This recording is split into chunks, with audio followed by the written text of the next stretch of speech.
The world is currently witnessing the final sputtering gasps of an era that refused to believe it was over. History, as I have often observed, is rarely a series of clean breaks. It is a slow, grinding accumulation of friction until the entire structure suddenly, violently gives way. We are at that point now, standing on the precipice of a shift that will define the next century, and yet the architects of the old order are still trying to play by a rule book that was burned years ago. They call it diplomacy. They call it negotiation. I call it a fraud, a desperate, transparent attempt to maintain a hegemony that has already been liquidated by the harsh reality of fire and steel in the Persian Gulf. Look at the theater currently unfolding. For weeks, we were told that a ceasefire was within reach, that back-channel communications in Islamabad and Muscat were yielding fruit. But from where I sit, looking past the thick fog of the information war, it is evident that these negotiations were never meant to succeed. They were a stalling tactic, a diplomatic mask for a military machine that had reached its limits and needed a moment to catch its breath. The fighting has returned over the past 48 hours in a way that suggests the illusions of peace are finally being discarded. Iran is preparing to retaliate, and with the predictable rhythm of a metronome, the United States will scream unprovoked. It is the same tired script performed by actors who have forgotten their lines. The gap between Washington's demands and Tehran's reality is now a chasm too wide for any bridge to cross. This isn't a matter of simple disagreement. It is a clash of fundamental principles. Iran has established positions that are not merely preferences, they are existential. They demand the immediate lifting of every stifling sanction, the unfreezing of assets that have been held hostage for decades, and the formal recognition that they, and they alone, control the Strait of Hormuz. Furthermore, they have made it clear that the regional onslaught, the systematic dismantling of Palestinian and Lebanese lives, must end before they even consider lowering their guard. On the other side of the table, we have a Trump administration that seems incapable of comprehending a world where they cannot dictate terms. They are trying to narrow the entire scope of this existential struggle down to the issue of nuclear enrichment, as if the world hasn't moved past that particular bogeyman. Iran has become inflexible for a reason. They are a sovereign nation and a signatory to the Non-Proliferation Treaty. They insist on being treated like any other country. But the West remains trapped in a colonial mindset, viewing Iran as a pariah that must be broken rather than a power that must be accommodated. The arrogance in Washington is staggering. The establishment continues to peddle this caricature of Iran, a country of perpetual chaos, of women beaten in the streets and homosexuals hanging from cranes. They have convinced themselves of their own propaganda, believing that the Iranian economy is on the verge of a systemic collapse that will force a total surrender. They look at the leadership in Tehran and see a fractured house moderates like Pezeshkian or Arki supposedly at war with the hardliners of the Islamic Revolutionary Guard Corps. It is a fairy tale. If anyone in Washington had bothered to do the most basic research, they would know that this internal split is a myth designed for Western consumption. Pezeshkian wasn't a civilian bystander. He was a medic for the IRGC during the brutal war with Iraq. Arki, Ghalibaf, and the Ayatollah himself, they are all products of the same revolutionary crucible. They are the IRGC. To suggest they are at odds is to fundamentally misunderstand the nature of the Iranian state. They are unified by a singular, cynical realization.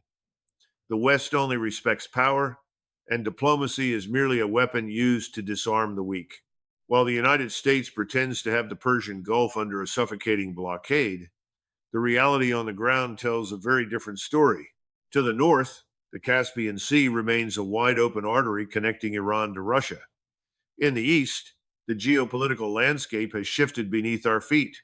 Pakistan has not just opened its borders, it has integrated itself into Iran's survival strategy, opening 7 land transportation routes to sustain the flow of goods. The deep water ports in Pakistan are now receiving Iranian ships, rendering the American naval blockade a costly, ineffective gesture of nostalgia. This is the birth of a new security architecture, a term that is being echoed in the halls of power in Moscow and Beijing. When President Putin spoke with Iranian officials in St. Petersburg, and when Wang Yi met with his counterparts, they weren't just talking about trade, they were talking about a future where the Gulf is no longer an American lake. We are seeing the end of what I call the extortion model of security. For decades, the Gulf monarchies, Saudi Arabia, Qatar, Kuwait, were told that they needed a permanent U.S. military presence to protect them. In exchange, they were expected to recycle their petrodollars into U.S. Treasury bills and buy overpriced American weapon systems that, as we've recently seen, don't even work when the missiles actually start flying. But that arrangement has been shattered. The Saudis have already pulled the plug on U.S. operations from their territory, refusing to let their air bases be used as launch pads for American aggression. The reports coming out of the highest levels of regional intelligence suggest that Saudi Arabia and Qatar are preparing to sever their military ties with the United States entirely. They are realizing that the American security umbrella is actually a lightning rod. Why pay for protection that invites destruction? Why buy into a system that forces you to finance the very debt that devalues your own currency? Instead, these nations are moving toward a collaborative relationship with China and Russia. They see a multipolar world where they aren't pressured to buy Chinese bonds or subjected to economic blackmail by Washington. They are selling off their U.S. treasuries, moving their wealth into gold and silver, and looking toward Russian air defense systems that have actually been combat proven against modern threats. This isn't just a policy shift, it is a total restructuring of the global power dynamic. The United States, sensing its influence slipping away, has resorted to a desperate rebranding. When the 60-day window of the War Powers Act closed on Operation Epic Fury, they simply declared victory and launched Project Freedom 36 hours later. It is a legal shell game, a way to keep the war going without the inconvenience of congressional approval or public debate. They are waiting for a moment to provoke Iran into a response in the Strait of Hormuz, a new Gulf of Tonkin, so they can sell a fresh escalation to a weary American public. But the world is no longer buying what the U.S. is selling. The tank is running dry, and the livestock are starting to notice. The rebranding of a war is more than just a legal maneuver, it is an admission of failure disguised as a pivot. By switching the letterhead from Operation Epic Fury to Project Freedom, the administration isn't just resetting a legislative clock, they are attempting to reset the reality of a battlefield that has already been lost. They want the public to believe that each new name brings a new strategy, a new momentum, but the fundamental mechanics remain the same. A desperate superpower trying to maintain its grip on a faucet that has already been turned off.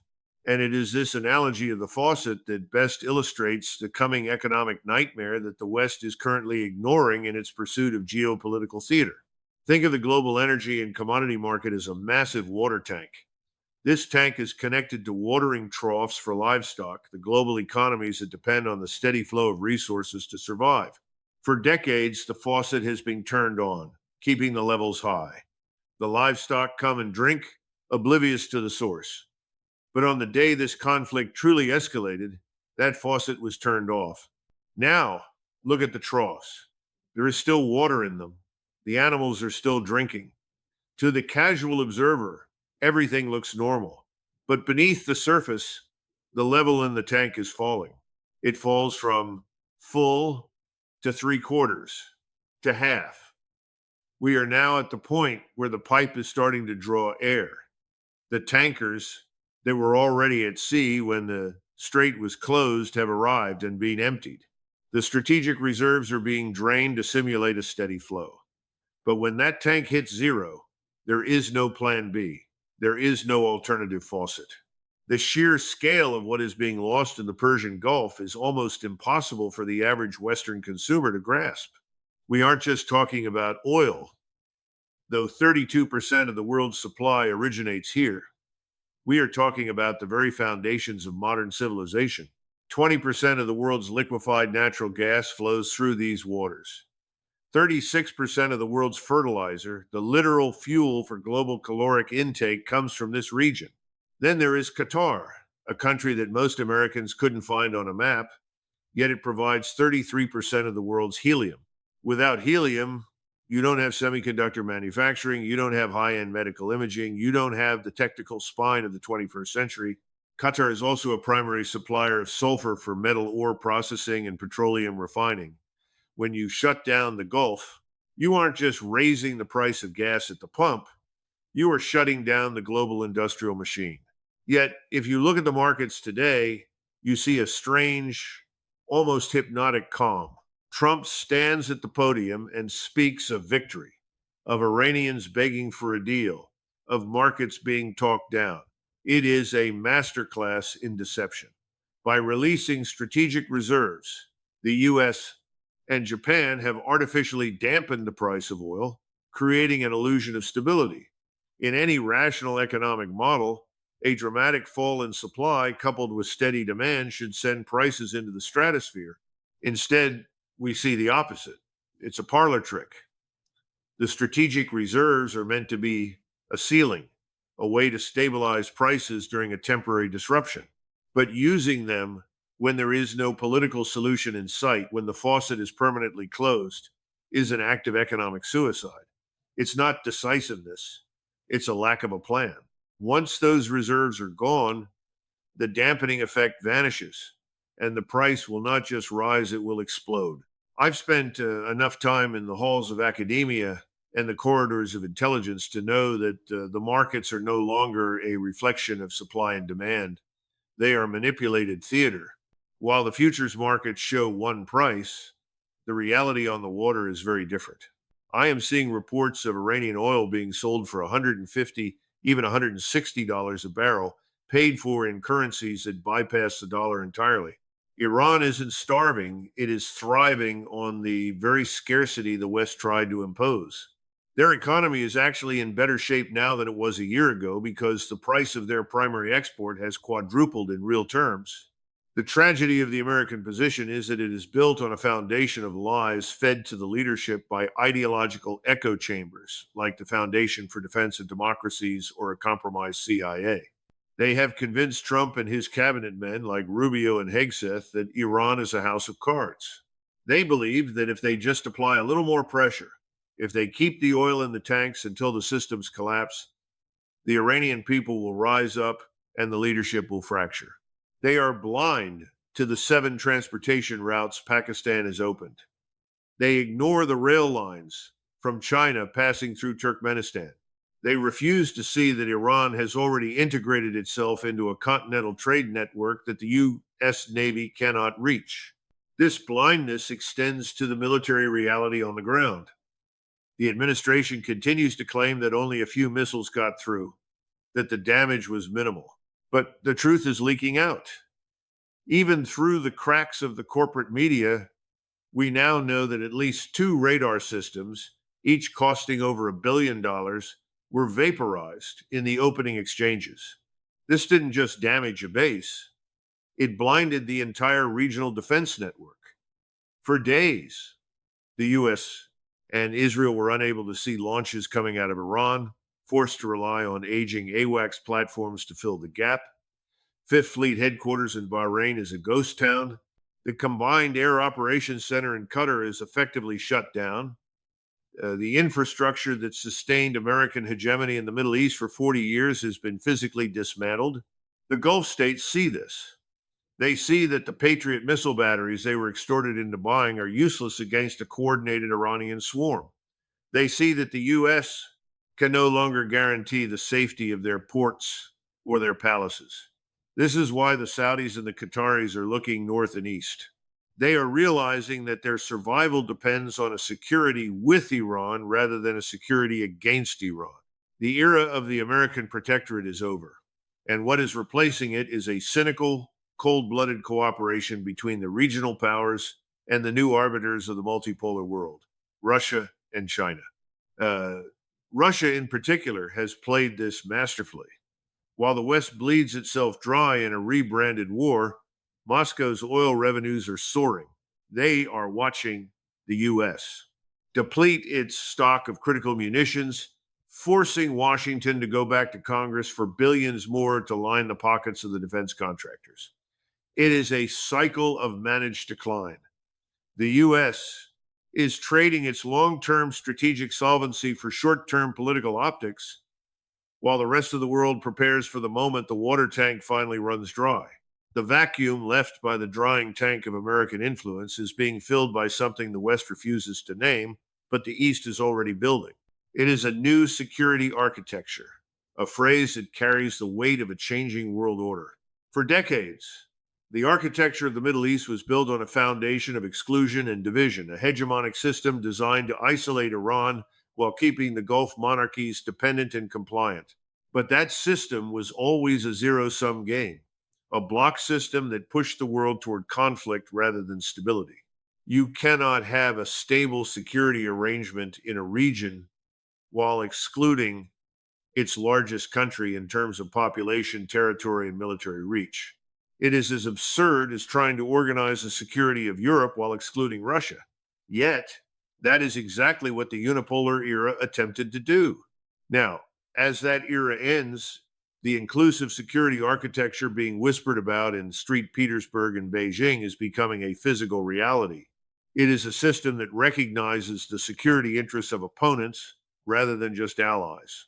And at the heart of this shift is a cold, calculated realization by the regional powers.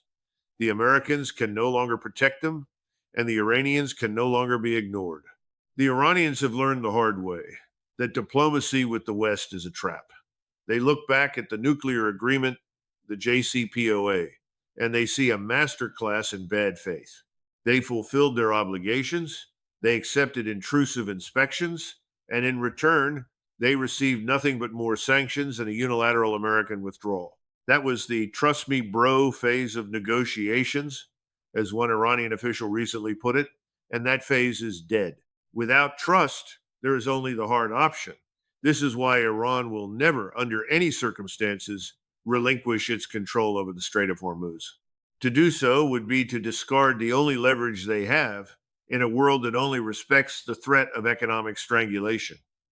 The strait is not just a shipping lane, it is a toll booth for the survival of the global economy.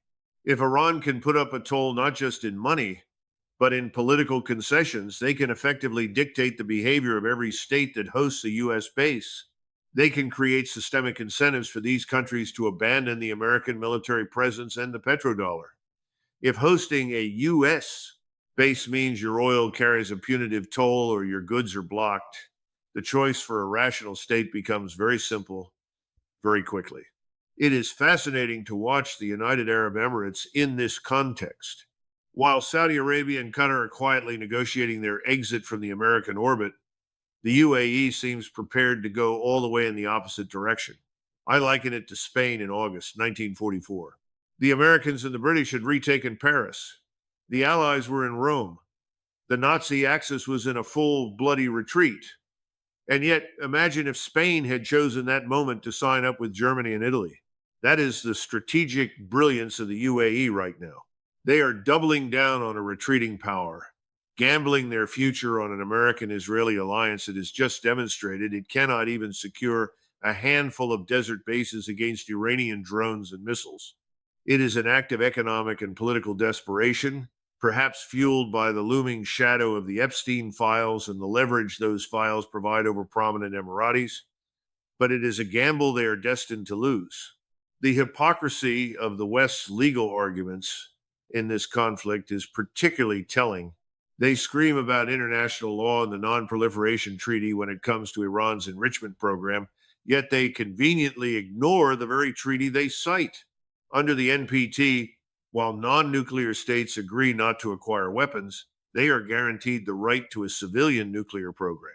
The United States is in explicit breach of this treaty by trying to deny Iran even a civilian energy capability. Furthermore, the treaty prohibits the stationing of nuclear weapons in non-nuclear states, a provision NATO has been violating for decades. When the rules are only applied to your enemies, they aren't rules. They are tools of coercion. The Iranians know this, the Russians know this, and increasingly the global South knows this. This is why the talk of a new security architecture is so dangerous to the American establishment. It represents a move away from the ally versus adversary model toward a collaborative framework where peace is maintained through mutual interest rather than hegemonic diktat. In Ukraine, the key word is also a new security architecture. In the Middle East, it is the same. The hegemonic system required the region to be divided, but a multipolar system requires it to be integrated. If the West refuses to sit at the table and address the actual security concerns of Tehran, the Iranians will simply take what they need to be safe.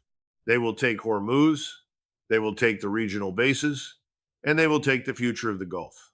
The domestic situation in the United States is only accelerating this decline. Trump is trapped in a cage of his own making. He needs a victory to sell to a public that is increasingly weary of foreign entanglements. But he is surrounded by a team that is high on its own propaganda. They have rebranded the war to bypass the War Powers Act, but they haven't changed the math. You cannot win a war against a nation that has successfully circumvented your blockades and integrated itself into the economies of the world's two other great powers. The rebranding is just a stay of execution. By calling it Project Freedom, they think they can buy another 60 days of escalation, but they are only buying more time for the strategic reserves to hit zero. The plan now is as predictable as it is cynical. The administration will stage or provoke an incident in the Persian Gulf, a maritime skirmish, a supposed act of piracy to justify a massive retaliation. They will call it unprovoked and use the corporate media to whip up a frenzy of righteous indignation. But this isn't 1964, and the world isn't as naive as it was during the Gulf of Tonkin. The information war is thick, but the reality of the explosions in the UAE and the hits on American warships is filtering through. The truth is that the U.S. Navy is being bottled up in a room it can no longer control. An admiral who puts a destroyer into the Persian Gulf today isn't showing strength. He is putting his crew in a locked room where the Iranians hold the key. The locked room is not just a tactical metaphor. It is the physical reality of the American presence in the region today. I look at the ruins of the 15 bases that were targeted, and I see more than just twisted rebar and scorched concrete. I see the de facto elimination of the United States as a credible regional power.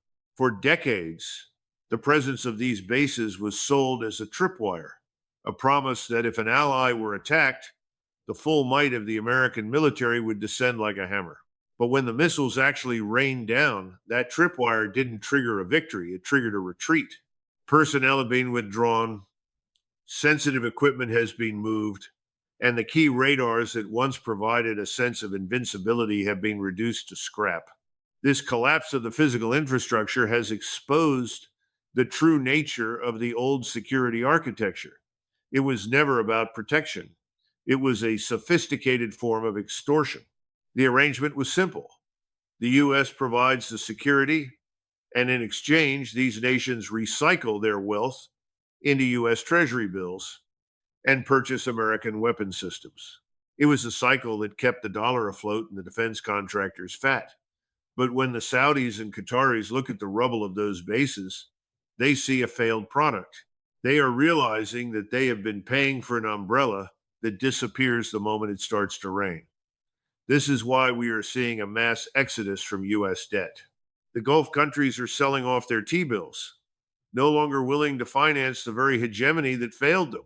They are moving into gold and silver real assets for a world that has lost faith in the ledger of the old guard. I have been analyzing the updated numbers on regional production, and the math of this shift is staggering. The world has not yet come to grips with the sheer leverage these nations hold when they decide to align with the Russo-Chinese axis. We are on day 70 of this war, and the economic damage is cumulative. While the media focuses on the price of oil, the deeper story lies in the commodities that make modern life possible. 32% of the world's oil, 20% of its LNG, and 36% of its fertilizer originate in this small, volatile patch of geography. But look closer at Qatar. They are the second largest producer of helium in the world. They control the flow of sulfur essential for petroleum refining and the cleaning of semiconductor wafers. If Qatar decides that its security interests are better served by a collaborative relationship with China and Russia, the West loses its access to the very materials required to build a computer or process a gallon of fuel. The water tank I described earlier is now effectively empty. The tankers that were at sea when the faucet was turned off have delivered their loads. We are entering the phase where the shortage is no longer a theoretical projection, it is a physical reality. The Lufthansa airline has already canceled 20,000 flights because it can no longer guarantee fuel supplies. This is just the first tremor. As the supply continues to drop and the strategic reserves are exhausted, the price of oil will begin a climb that no amount of market manipulation can stop. I am already seeing the divergence between the futures markets, which are being propped up by political rhetoric, and the actual physical market. While the screens in New York and London might show a controlled price, the reality on the ships is a quadrupled cost. The West is operating on a lag, pretending that the old prices still exist while the rest of the world is already adjusted to the new brutal reality. This is where the Iranian strategy has been most effective. They have been counseled by Russia, China, and through the quiet channels of the Pakistani ISI to wait, to let the economic reality do the work that missiles alone cannot. Iran doesn't need to sink every ship in the Gulf. They only need to control the toll. By maintaining their grip on the Strait of Hormuz, they have achieved a level of systemic leverage that the U.S. cannot counter with conventional force. If they can pressure the Gulf states into abandoning American bases and the petrodollar simply by controlling the flow of lifeblood to the West, they have won without having to fire another shot. And yet, Washington continues to play the same tired game. They act as if the trust me bro phase of diplomacy still has some life left in it. They claim that the Iranians are desperate, that they are begging for a deal, that the leadership is at each other's throats. It is a delusion. The Iranian leadership men who were forged in the IRGC, who served as medics and commanders in the bloodiest conflicts of the last century, are not looking for a deal that returns them to the status quo of sanctions and subservience. They are looking for a total restructuring of the world order. They see that the U.S. is no longer as powerful as it once seemed. They see the failure of the Patriot missiles, the retreat from the bases, and the shifting loyalties of their neighbors. I look at the role of Pakistan in this new architecture, and it is a piece of the puzzle that the West continues to underestimate. With 7 land routes open into Iran and deep water ports receiving Iranian goods, Pakistan has become the strategic rear for the Iranian resistance. When a senior general in the Pakistani ISI tells his counterparts that Saudi Arabia and Qatar are ready to cut ties with the U.S. military, it isn't just gossip. It is a declaration of a new reality. The old architecture was based on American primacy. The new architecture is based on regional inclusivity and the support of the great powers of the East. The U.S. response, as I see it, is a form of terminal arrogance. They think that by rebranding the war, by calling it Project Freedom, they can reset the narrative. They think that by waiting until after high-level meetings in Beijing, they can somehow find a diplomatic exit that doesn't look like a defeat. But the Iranians, the Russians, and the Chinese are not interested in helping Washington save face. They are interested in ending the era of sanctions as a tool of global policy. They want to make it impossible for the United States to ever again use the financial system to blackmail a sovereign nation. And as the oil stops flowing and the T-bills are sold off, the leverage to prevent that change is vanishing. The livestock are staring at an empty trough, and the people in charge of the faucet have forgotten how to turn it back on. The empty trough is not just a sign of economic exhaustion. It is the death rattle of the unipolar dream. We are watching the final act of a geopolitical play that should have closed years ago, yet the actors continue to scream their lines into an increasingly empty and indifferent theater.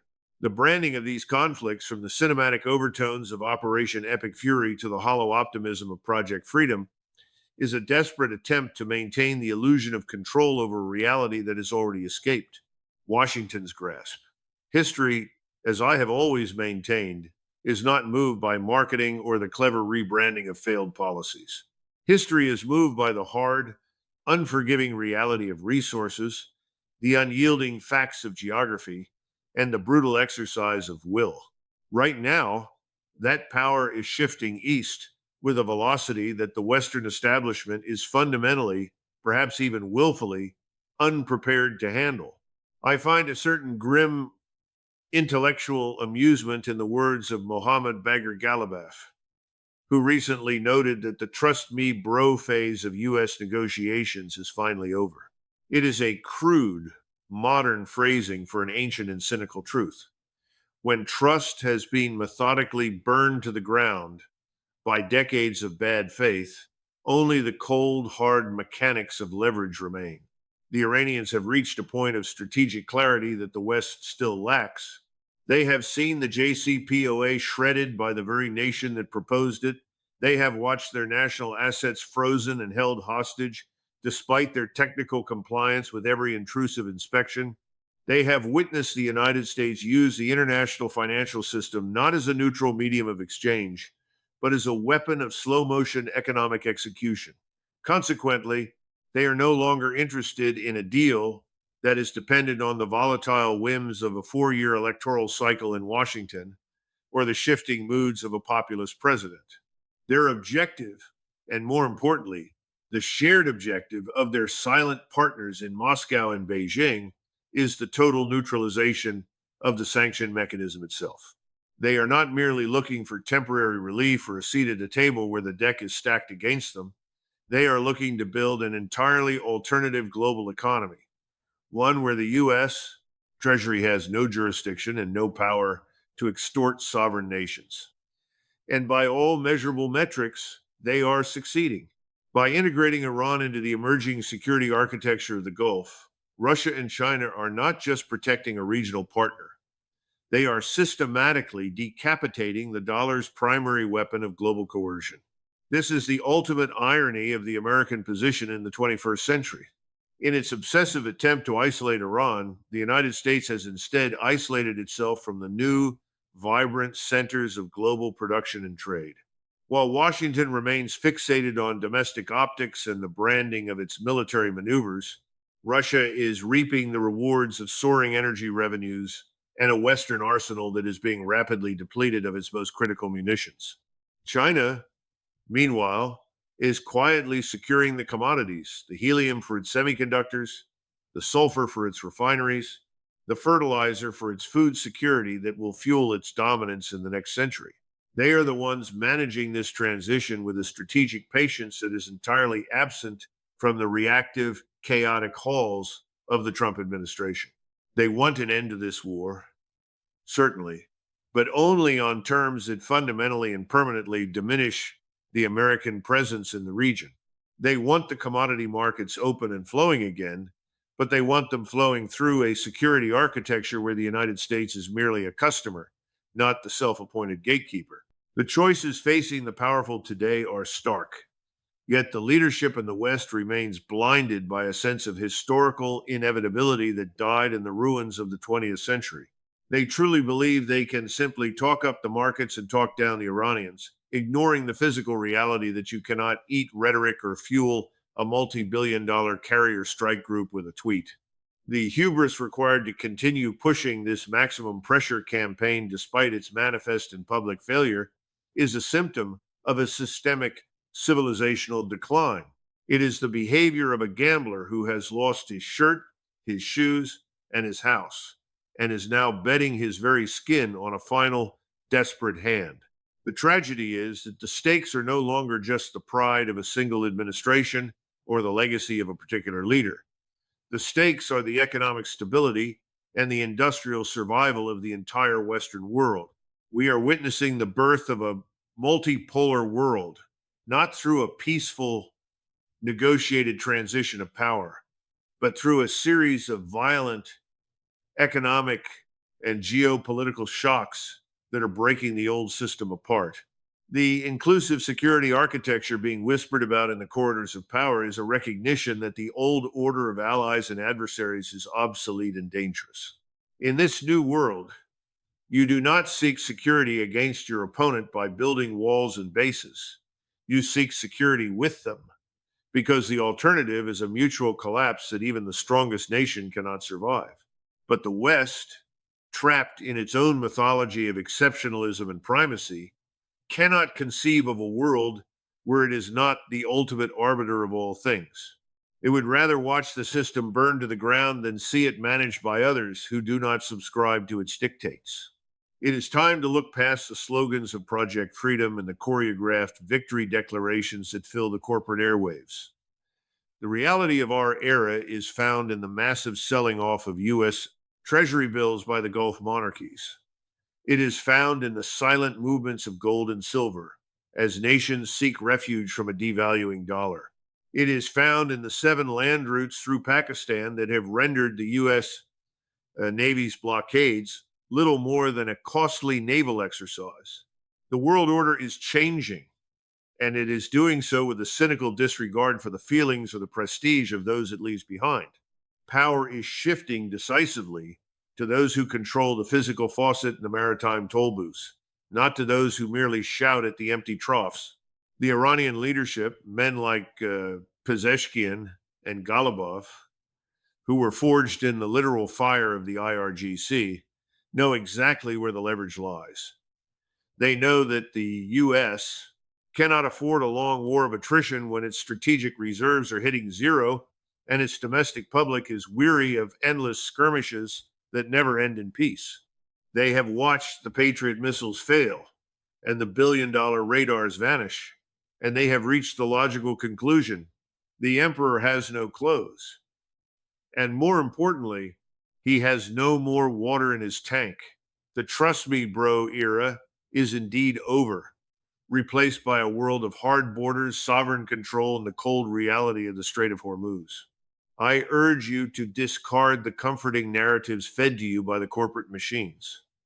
Look at the math of the commodities. Look at the geography of the new trade routes. Prepare yourself for a world where the dollar is just another currency and the U.S. Navy is just another fleet patrolling a sea it no longer owns. The era of Western diplomatic prestige is dead, buried under the weight of its own hypocrisy and bad faith.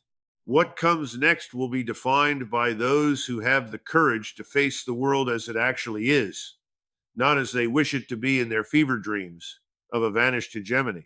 In the end, history does not reward the loud or the well-branded. It rewards the resilient and the realistic. The only question remains which side of that line you will find yourself on when the final unavoidable bill for this hubris is presented for payment.